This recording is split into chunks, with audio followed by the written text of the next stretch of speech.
High court ने सारा मसला सुनने के बाद दो किस्म के इंटरिम ऑर्डर पास किए हैं। पहला कि जो परमिट रद्द किए गए थे वो बहाल किए गए हैं प्रोविजनली,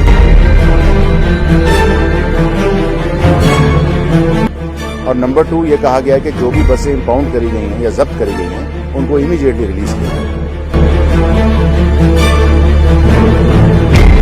देखिए, ऐसे है कि ऑर्बिट एविएशन के नाम से कंपनी है जिनकी कुछ 50 से ऊपर की बसेज हैं। कुछ इशू था about late payment of tax. वो लेट पेमेंट ऑफ टैक्स में 11 अक्टूबर 2021 को ऑर्डर पास किया गया जिसमें उनको इंस्टॉलमेंट्स में टैक्स देना अलाउड किया गया, जिसकी फर्स्ट किस्त जो है वो भरी भी गई। उसके बाद 18 अक्टूबर को अचानक वो ऑर्डर विड्रॉ कर लिया जाता है। 27 अक्टूबर को वो और टैक्स जमा कराते हैं।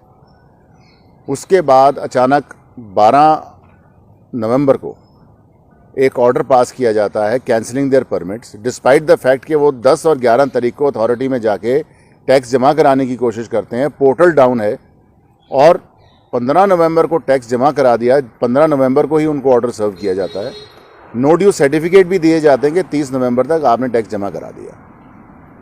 बाकी जो ऑपरेटर्स हैं उनको कहा जाता है कि आप टाइम टेबल का हिस्सा बनिए और बाद में टैक्स जमा कराइए, लेकिन इनके अगेंस्ट परमिट कैंसिलेशन की ऑर्डर पास होते हैं।